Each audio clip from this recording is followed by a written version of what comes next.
देखिए हिमाचल प्रदेश में रह चुके मंत्री और लोकसभा सांसद राजन सुशांत जी से हिमाचल प्लस न्यूज के संवाददाता द्वारा पूछे गए तीखे प्रश्नों के सवालों की खास मुलाकात।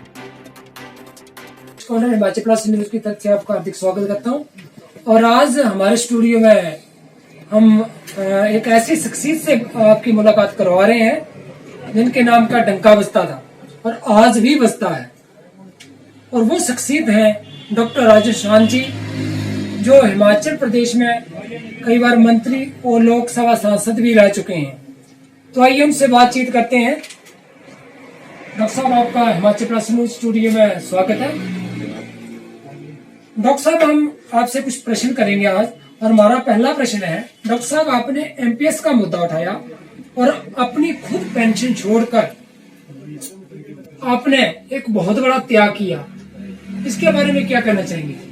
इसके बारे में मैं ये कहना चाहूंगा कि हिमाचल प्रदेश में 1 लाख के करीब एनपीएस कर्मचारी हैं जो 2003 के बाद सरकारी सेवा में आए हैं। इनकी पेंशन लगभग बंद कर दी गई है और इनको न्यू पेंशन स्कीम का नाम दिया गया है। मैंने प्रधानमंत्री जी को चिट्ठी लिखी है कि आपने एक देश एक विधान एक संविधान के तहत जम्मू कश्मीर में 370 दफा हटा दी, उसके लिए हम आपका धन्यवाद करते हैं। लेकिन कर्मचारियों के लिए आपने 370 दफा लगा दी। अब एक देश में 2 कानून कैसे चलेंगे? अगर आपकी सरकारें ये कहती हैं कि हमारा बजट खाली है, खजाना खाली है, हमारे पास पैसा नहीं है पेंशन देने के लिए, और इसलिए हम 2003 के बाद जो भी सरकारी सेवा में आएंगे कर्मचारी या अधिकारी, उनको पेंशन नहीं दे पाएंगे, ओल्ड पेंशन स्कीम में नहीं लाएंगे, उनको न्यू पेंशन स्कीम का नाम देके इसे वंचित कर रहे हैं। तो मेरा आपसे प्रार्थना है कि यही कानून आप 2003 के बाद जो चुन करके विधायक और सांसद आ रहे हैं उन पर भी लागू करिए, और बल्कि एक कदम और आगे जाइए, क्योंकि हम अपने आप को नेता कहते हैं। तो जब जनता दुखी है, आपका खजाना खाली है, कर्मचारियों के लिए आप पैसा नहीं दे पाते हैं पेंशन के लिए, तो आपके विधायक और सांसदों को तो पेंशन लेनी ही नहीं चाहिए, आपकी बनती नहीं है। पर आपने 2 कानून बना रखे हैं। क्रोश है सारे प्रदेश के अंदर। और इसी तरह से जो भर्तियां हो रही हैं वो लंगड़ी भर्तियां हो रही हैं। 13 लाख नौजवान बेरोजगार हो गए हैं, उनको रोजगार नहीं है। ऐसे किसान की स्थिति है। हमारे पौंग डैम की झील के किनारे जो किसान खेती करते थे उन पर एक काला कानून लटकाया हुआ है। ऐसे जितने डैम बने हैं हिमाचल में, वहां की समस्याएं हैं, ऑस्टिस की समस्याएं हैं, इंडस्ट्रियलिस्ट की समस्याएं हैं, दुकानदार भाइयों की समस्याएं हैं। ऐसे अलग अलग वर्गों की अनेकों समस्याएं हैं जो सरकार हल कर नहीं रही है।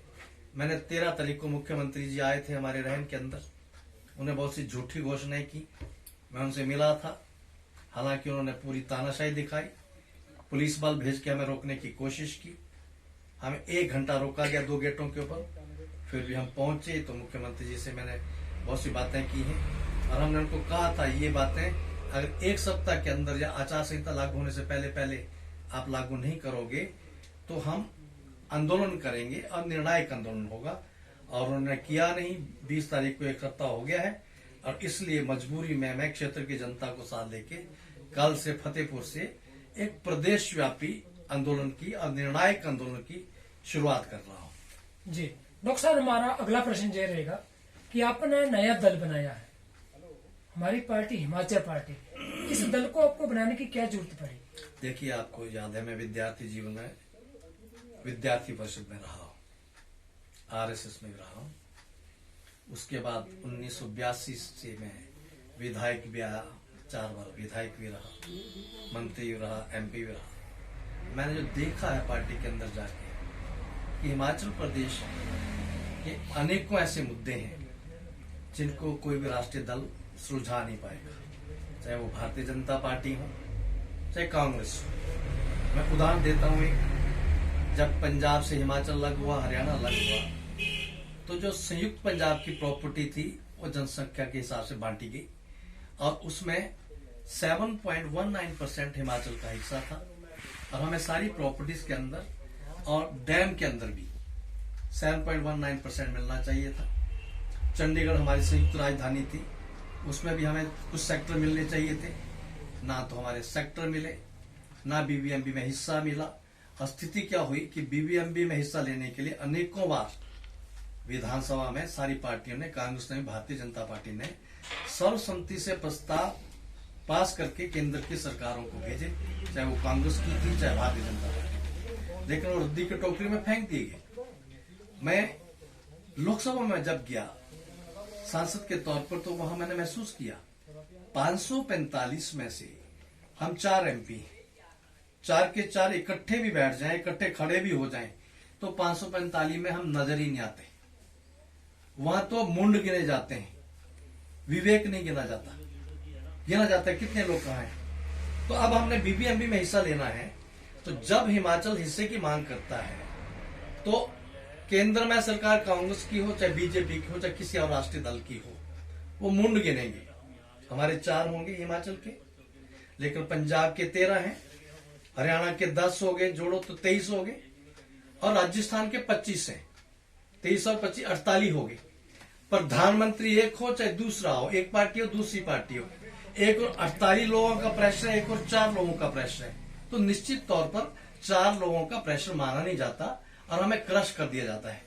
तब मैंने बड़ा विचार तय किया कि पार्टी में मैं मुद्दे उठाता हूं अपने हक के लिए तो मुझे बागी कहा जाता है, मुझे विद्रोही कहा जाता है, मुझे पार्टी से निकाल दिया जाता है।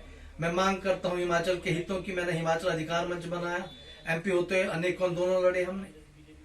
उदाहरण के तौर पर शानपुर प्रोजेक्ट जोगिंद्रनगर में, भूमि हिमाचल की है, पानी हिमाचल का है, बिजली प्रोजेक्ट हिमाचल में है जोगिंद्रनगर में। अफसोस है कि 1 पैसा भी हिमाचल को उसका मिलता नहीं है। आज भी पंजाब को मिल रहा है। कौन लड़ेगा इनकी लड़ाइयां? आज हिमाचल कर्जे पर कर्जा लेता जा रहा है।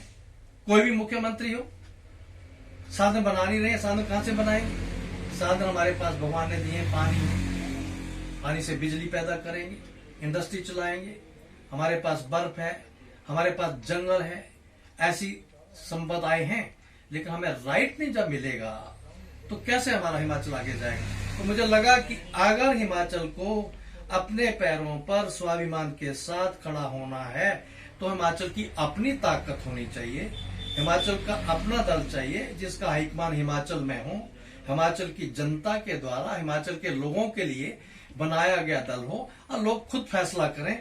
अगर दूसरी सरकारें हिस्सा नहीं देती है तो उसके लिए संघर्ष करने के लिए भी वो स्वतंत्र हो, हमें दिल्ली ना जाना पड़े, दिल्ली से ऑर्डर ना लेना पड़े।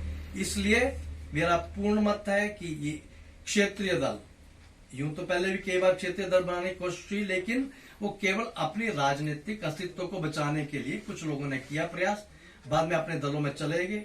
ये पहली बार क्षेत्रीय दल बना रहा हूं जो हिमाचल की ताकत बनेगा, और निश्चित तौर पर 68 सीटों पर हम चुनाव लड़ेंगे और दिल्ली का इतिहास यहां पर दोहराएंगे। हमारी सरकार अगली बार होगी, ये मैं आत्मविश्वास के साथ कह रहा हूं।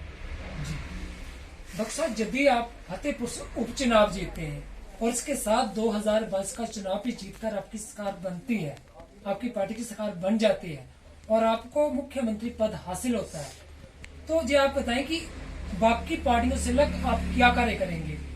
देखिए, मैं सबसे अलग कार्य तो ये करूंगा, जो 1 लाख कर्मचारियों को 2003 के बाद ओल्ड पेंशन स्कीम मिली नहीं है, और सारी कांग्रेस की सरकारें हों चाहे बीजेपी की हाथ खड़े करती हैं। मैंने सारा स्टडी कर लिया है और मैं प्रदेश के 1 लाख कर्मचारी भाइयों को और प्रदेश की जनता को आज विश्वास दिलाता हूं, मुख्यमंत्री पद की शपथ लेने के 24 घंटे के अंदर अंदर इन 1 लाख कर्मचारियों को मैं ओल्ड पेंशन स्कीम लागू करूंगा। पहला काम मेरा ये हो। दूसरे कर्मचारियों की 4, 9, 14 की मांगे लटकी हैं। दीनदयाल उपाध्याय सबसे बड़े नेता हुए जनसंघ के अंदर। उन्होंने एक लेख लिखा, उसमें लिखा, उनको पूछा कि आप जनसंघ के अध्यक्ष हैं, आप कांग्रेस के विचारों के खिलाफ हैं, भ्रष्टाचार के खिलाफ है, अगर कभी ऐसा हुआ कि जनसंघ में भी भ्रष्टाचार आ गया तो आप क्या करोगे? दीनदयाल उपाध्याय ने लिखा है, जिस दिन मुझे लगा कि जनसंघ में भी कांग्रेस की तरह भ्रष्टाचार होगा, मैं 1 मिनट नहीं लगाऊंगा, जनसंघ पार्टी को भंग कर दिया जाएगा, समाप्त कर दिया जाएगा। जी, आज तो स्थिति अलग है। अनेकों TMC के लोग लाए जा रहे हैं, जिस राज्य में चुनाव होता है वहां के MLA MP खरीदे जा रहे हैं, मंत्री खरीदे जा रहे हैं। ये कौन करा रहे हैं? फिर कहते हैं ये जो करा रहे हैं ये चाणक्य हैं, ये चढ़क क्यों जाते हैं? और महाराष्ट्र में यही काम अगर उद्धव ठाकरे करता है तो कहते हैं ना, तो हिंदू विचारधारा ही खत्म कर दी है। उद्धव ठाकरे करे तो हिंदू विचारधारा खत्म। और आप जम्मू कश्मीर में आतंकवाद का समर्थन करने वाली से सरकार बनाओ 2.5 साल, तो आप देशभक्त हैं।